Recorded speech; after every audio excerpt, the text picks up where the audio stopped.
Et si je vous disais que certaines technologies romaines rendaient nos appareils les plus modernes, presque primitifs? On aime penser qu'on vit à l'apogée de l'histoire, mais en réalité, après la chute de Rome, on a pas mal régressé sur beaucoup de points. Ça pique un peu, comme question. Et si notre vision du progrès était en fait complètement à côté de la plaque? Voilà la question qui va nous servir de guide. Ensemble, on va explorer des technologies tellement en avance sur leur temps qu'on a du mal à croire qu'elles fonctionnaient sans la moindre prise électrique. Bon, rentrons dans le vif du sujet. Comment les Romains ont-ils réussi à rendre leur ville immense, non seulement vivable, mais carrément confortable? La réponse, vous allez voir, elle tient en deux mots, l'eau et la chaleur.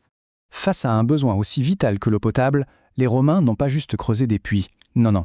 Ils ont construit de véritables autoroutes pour l'eau, les aqueducs, des merveilles d'ingénierie qui amenaient de l'eau pure sur des distances absolument folles. Plus de 80 km, vous imaginez? Des canaux en pierre qui traversent des vallées et des collines, avec pour seul moteur la gravité. Une seule petite erreur de calcul dans la pente et tout le système s'arrêtait net. La précision devait être absolue. Mais le plus dingue, c'est quand on compare avec nos systèmes d'aujourd'hui. Les Romains, ils utilisaient un ciment si performant que certains de leurs aqueducs fonctionnent encore 2000 ans plus tard. Pas de mise à jour logicielle, pas d'appel aux services techniques. Une sacrée leçon de durabilité.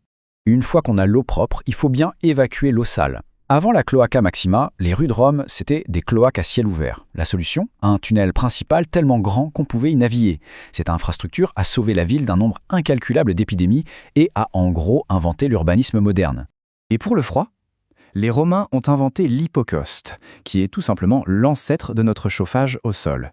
L'air chaud d'un four circulait sous le plancher et dans les murs. Pas de pompe, pas d'électricité, juste de la physique pure et simple. Les thermes, ce n'étaient pas juste des piscines. C'étaient d'immenses complexes sociaux, entièrement chauffés par ce système d'hypocauste. Des milliers de gens, riches ou pauvres, s'y retrouvaient pour se laver, bien sûr, mais surtout pour discuter, faire des affaires, se détendre. C'était le centre de la vie sociale. Mais alors, comment ces structures ont-elles pu tenir aussi longtemps? La clé, ce n'est pas seulement leur design, c'est surtout un matériau de construction complètement révolutionnaire. Quelle était donc cette fameuse arme secrète qui a permis à leurs bâtiments de défier les siècles? Le béton romain. Contrairement à notre béton moderne qui finit par se fissurer, le leur, il devient plus résistant avec le temps. Le secret, c'est un mélange de chaux et de cendres volcaniques qui crée une réaction chimique unique. Son vrai super pouvoir, il s'auto-répare. Au contact de l'eau, des petits cristaux se forment et viennent combler les fissures. C'est grâce à ce matériau quasi magique qu'ils ont pu construire le dôme du Panthéon, qui est toujours aujourd'hui la plus grande coupole en béton non armée du monde. Rien que ça. Et cette maîtrise des matériaux allait de pair avec une expertise en ingénierie absolument bluffante. Pour assécher le lac Fucin, par exemple, les Romains n'ont pas hésité à creuser un tunnel de plus de 5 km de long à travers une montagne. Il faut imaginer la précision que ça demande. Pas de GPS, pas de laser, juste des outils manuels.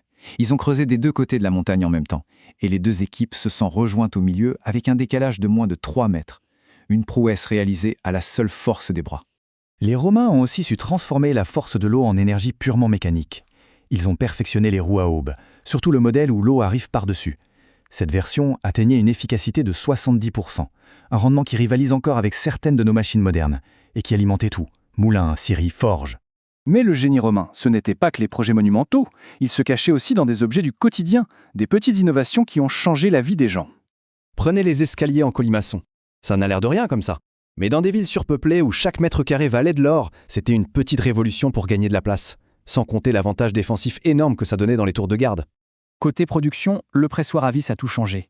Un mécanisme simple, mais qui multipliait la force humaine de façon spectaculaire pour extraire le jus du raisin ou l'huile des olives.